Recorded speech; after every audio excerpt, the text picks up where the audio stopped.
Bonsoir, j'aimerais tout d'abord dédicacer ce cours pour la guérison complète de deux personnes. Une première que je connais personnellement qui s'appelle David Michael Ben Sassia, dont j'ai déjà fait part sur Facebook et même dans le Facebook de soutien au Grand Rabbin de France. J'ai demandé à tous ceux qui pouvaient prier pour lui. Il est dans une situation critique, il a vraiment besoin des prières de tous et notamment la lecture des Teilim 20 et 121 qui sont des télim spécifiques pour la guérison, pour demander à Dieu de sauver de situations très compromises. Donc ça c'est une première personne, David Michael Ben Sassia, et un deuxième qui est un petit bébé dont les docteurs disent qu'il est vraiment en danger, qui s'appelle Raphaël Ben Dvora. Donc tous ceux qui écouteront ce cours, je vous demande instamment de penser pendant le visionnage de ce cours au mérite et à la guérison de ces deux personnes, de trop jeunes, qu'ils ont vraiment besoin qu'on ait des pensées positives et des pensées de prière pour leur guérison. La paracha de la semaine est la paracha des morts, dans lequel notamment, dans un premier temps, on va nous parler de la mitzvah pour les Kohanim, de ne se rendre impurs que pour leur père et mère. Un Kohen ne doit se rendre dans un cimetière que dans le cadre de rendre le dernier hommage pour son père et sa mère, pour personne d'autre, ni pour ses frères, sœurs, même pas pour des proches. Les seuls pour lesquels il peut se rendre impur, c'est donc son père ou sa mère, parce que lui-même étant kadosh, étant saint, il a un devoir de pouvoir servir au Beth Amikdash en étant saint, et donc ça lui interdit de toute présence dans un cimetière autre que pour son père et sa mère, qui légitimement peut comprendre qu'ils se doivent de les respecter jusqu'au dernier moment en se rendant au cimetière pour leur mitzvah. Par ailleurs, il y a une autre mitzvah qui est la mitzvah de Kiddush Hashem, la sanctification du nom de Dieu. Être prêt à mourir pour Dieu. Et comment la Torah amène cette mitzvah? Avec ces termes-là. Velo techalelu et Shem kochi, benigdashti betor bene Israël. Vous ne profanerez pas mon saint nom, je serai sanctifié à l'intérieur du peuple d'Israël. Et finalement, cette mitzvah fixe détermine qu'un juif doit être prêt à mourir, se doit de mourir pour Dieu, de manière à ne pas renier Dieu. Imaginons une situation où un non-juif vous dise soit je te tue, ou soit tu fais de la vodazara, de l'idolâtrie. On doit être prêt à se laisser tuer. Et quand finalement on est prêt à faire ça et quand on le fait concrètement, le nom de Dieu est sanctifié dans le monde. On voit très bien l'histoire de Rabbi Akiva que j'ai déjà rappelé la semaine dernière, où jusqu'au dernier moment de sa vie, au moment où les Romains sont venus lui écarteler le dos et lui arracher le dos avec des pelles de fer, il s'est réjoui de pouvoir servir Dieu dans tous ses moyens, de pouvoir donner sa vie pour Dieu. Mais dans la sanctification, donc dans le Kiddush Hashem, la sanctification du nom de Dieu, il y a deux manières de voir cette mitzvah-là. Premièrement, c'est quand quelqu'un est prêt à mourir pour Dieu et que concrètement on lui fait un miracle et il est sauvé. C'est arrivé dans l'histoire, dans plusieurs situations, où la personne était prête à donner sa vie pour Dieu et finalement Dieu l'a sauvé. Ça, c'est une première manière de voir la chose. La deuxième catégorie de Kiddush Hashem, c'est quand concrètement on l'a tué pour le nom d'Hachem. Ça c'est... Et la question se pose, laquelle des deux possibilités montre le plus grand Kiddush Hashem? Est-ce que c'est par le fait que Dieu lui fasse un miracle, ou est-ce que c'est par le fait que concrètement il est mort et qu'on puisse dire Neera Gal Kiddush Hashem, que cette personne a été tuée pour la sanctification du nom de Dieu? Comme souvent dans tout ce qui est des textes de Torah, cette question se pose et il y a deux avis qui divergent là-dessus. Maïmonide Rambam pense que le principe de Kiddush Hashem, sanctification du nom d'Hachem, c'est quand concrètement on a été tué pour sa foi. Une telle situation, ça montre la grande émouna, la grande foi du juif vers Dieu. D'accord? Au dernier moment, il pourrait se renier, il pourrait revenir en arrière. Et le fait qu'il est mort, Maïmonide Rambam pense qu'il a vraiment montré combien il était attaché à Dieu, quelle puissance a son attachement à Dieu. Et là, ça montre la grandeur de cette personne. Au point qu'il est tué concrètement et physiquement pour sa foi. ce tel juif, il a sanctifié le nom de Dieu dans le monde, et il a montré aux yeux de toutes les nations combien il est attaché à Dieu, au point que cet attachement est plus cher que sa propre vie. Et c'est pour ça que les Harugé Malchut, ces 10 personnes, ces 10 sages dont on mentionne la mort le jour de la Avoda, le jour du service de Yom Kippour dans la prière de Moussaf, qui est une des prières les plus importantes de toute l'année, puisqu'on nous montre par la prière le service du Kohen. Au milieu de cette prière, qu'est-ce qu'on nous raconte? L'histoire des 10 Harugé Malchut, de ces 10 sages, parmi eux Rabbi Akiva, qui sont morts concrètement par le royaume romain, parce qu'ils servaient Dieu. Donc dans un moment aussi intense, montrer ça, ça montre combien leur attachement à Dieu était tel qu'elle était plus importante que leur propre vie, et c'est le jour de Yom Kippour qu'on raconte ça. Par contre, il y a le Midrash, lui, qui pense, le Midrash Torah de Kohanim. Le Midrash Torah de Kohanim est un Midrash qui est spécifique au livre de Bamidbar. Torah de Kohanim, c'est de manière générale comme ça qu'on appelle le livre de Vaïkra, pardon. Vaïkra qui est le Lévitique, comme son nom l'indique, le service des Lévis, le service des Kohanim, puisque dans ce troisième livre de la Torah, on parle essentiellement des sacrifices que les Kohanim, que les prêtres apportaient au temple. Dans ce Midrash, on nous dit que quand un homme il est prêt à mourir pour Dieu et que Dieu lui fait un miracle et que sa vie est sauvée, ça c'est encore un plus grand Kiddush Hashem. Pourquoi? Parce que non seulement tout le monde a vu combien l'homme était prêt à donner sa vie pour Dieu, mais en plus on montre un miracle et il y a un dévoilement divin qui montre combien l'homme est sauvé par le fait qu'il a cru en Dieu. D'accord? Le fait que Dieu lui-même se manifeste pour le sauver miraculeusement, ça montre combien l'attachement de l'homme il était à ce point fort que Dieu lui fait un miracle alors que Dieu fait rarement des miracles aussi visibles. Encore plus que ça, le Midrash voit ici un mérite particulier que cet homme a mérité. Et par rapport à ça, le Midrash apporte deux exemples de ce que c'est que Kiddush Hashem, deux exemples historiques. Le premier exemple, c'est l'histoire de Hanania, Mishaël et Azaria. Hanania et Mishaël et Azaria étaient à l'époque du roi Nabucodonosor, à l'époque aussi du prophète Daniel. Daniel qui était un peu un intendant du roi Nabucodonosor, il était un peu un homme d'affaires du roi Nabucodonosor, mais il a mérité de raconter dans son livre, qui est un des seuls livres d'ailleurs qui sont écrits en araméen dans tous les 24 livres de la Torah, il raconte combien tous les miracles qui se sont produits à l'époque de Nabucodonosor, et notamment un des miracles qui est rapporté, c'est cette histoire avec ces trois personnes qui s'appellent Hanania et Mishaël et Azaria, qui en fait, un jour, le roi Nabucodonosor a fait construire une idole de plusieurs mètres de hauteur. Et tout le peuple était censé se prosterner devant cette idole. Les seuls qui n'ont pas accepté de se prosterner devant l'idole étaient ces trois personnes, Hanania, Mishaël et Azaria, et ils ont accepté d'être jetés dans une fournaise ardente, et concrètement, il y a eu un miracle qui a été fait, et ils ont été sauvés.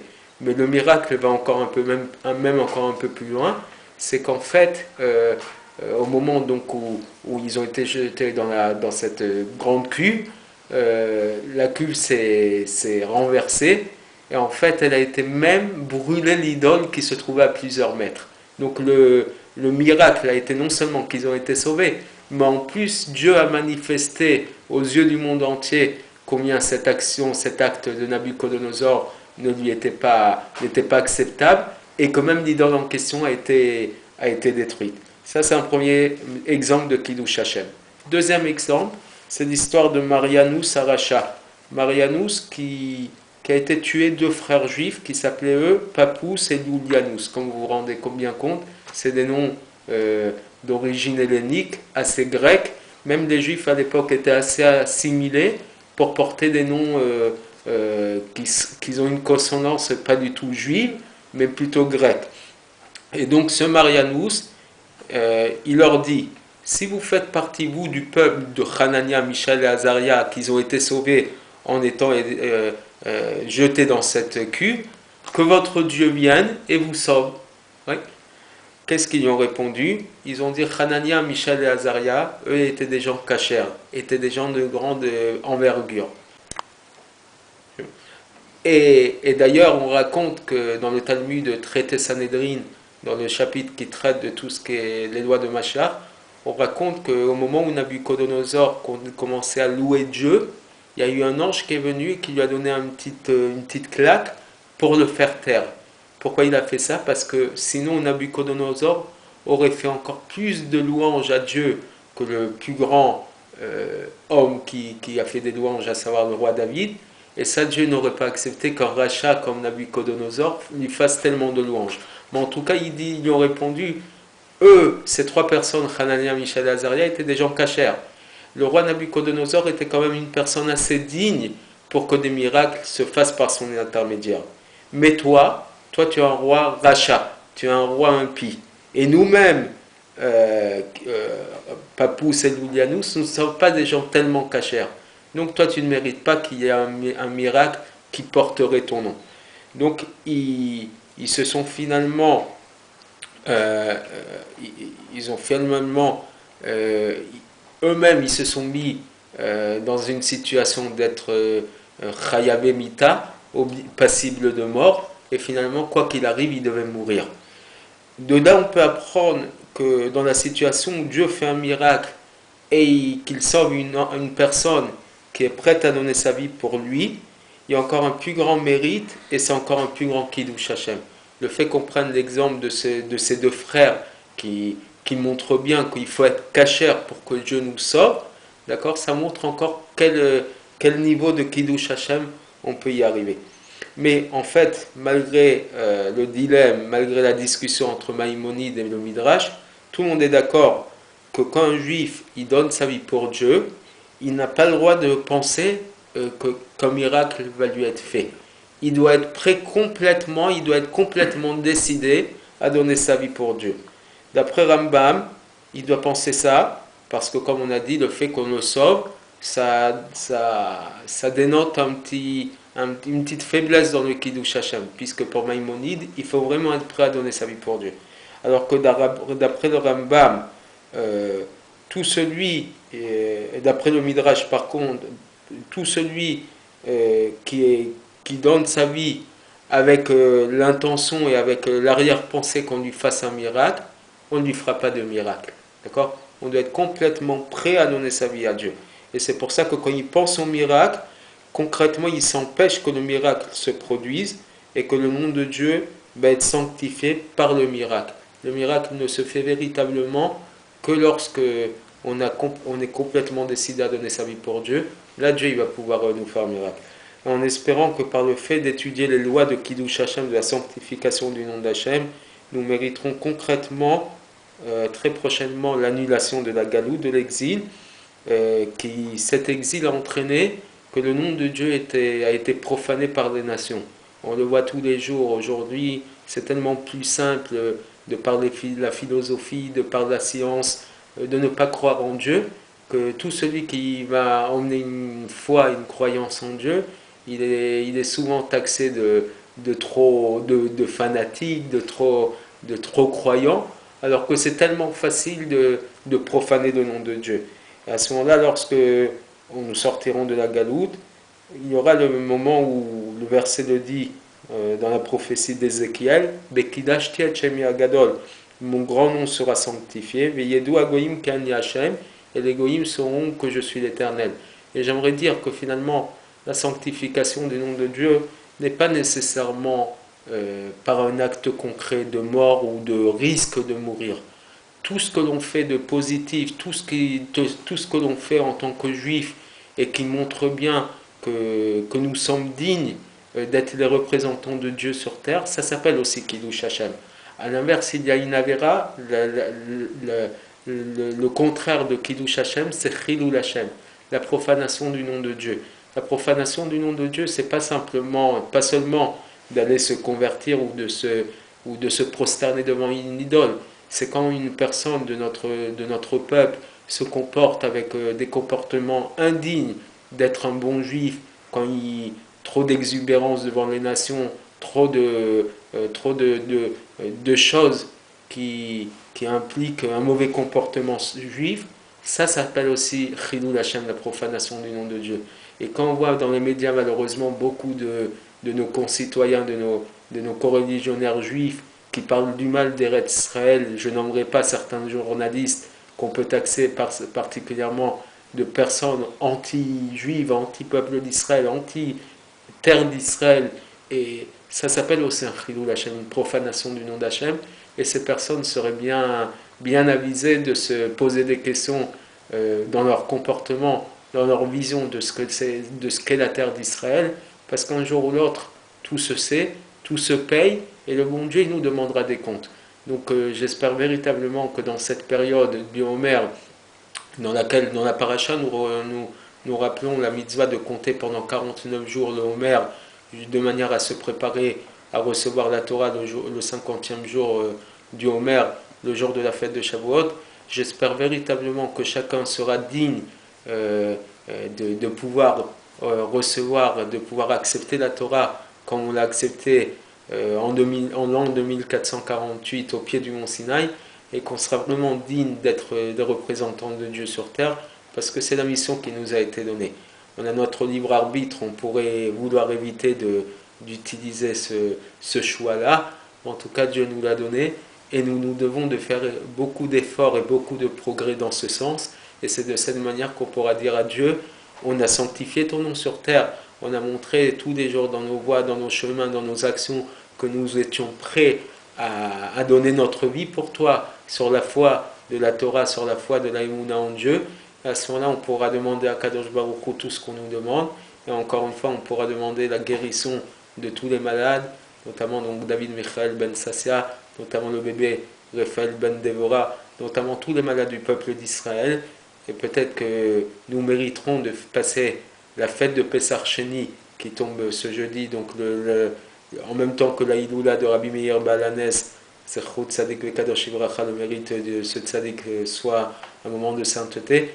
Nous mériterons aussi de passer la fête de l'Ag Baomer qui tombera ce dimanche en 8, le jour de la Hiloula de Rabbi Shimon Bar Yochai, le jour où le plus grand dévoilement caché de la Torah, le Zohar, se fait par Rabbi Shimon Bar Yochai, et par lequel il témoigne que c'est par le mérite de ce livre que nous sortirons très rapidement, j'espère, de la Galoute. Nous mériterons de passer des bonnes fêtes, ces bons moments, ces moments de grande joie, jusqu'à la préparation de la fête de Shavuot, et en espérant qu'Akadosh Baruch Hu nous accorde tout ce que nous méritons, et même au-delà de ce que nous méritons, ce qu'il veut nous apporter, que nous soyons les Kedim, les réceptacles pour toute cette bracha. Amen, amen, bonsoir et à la semaine prochaine.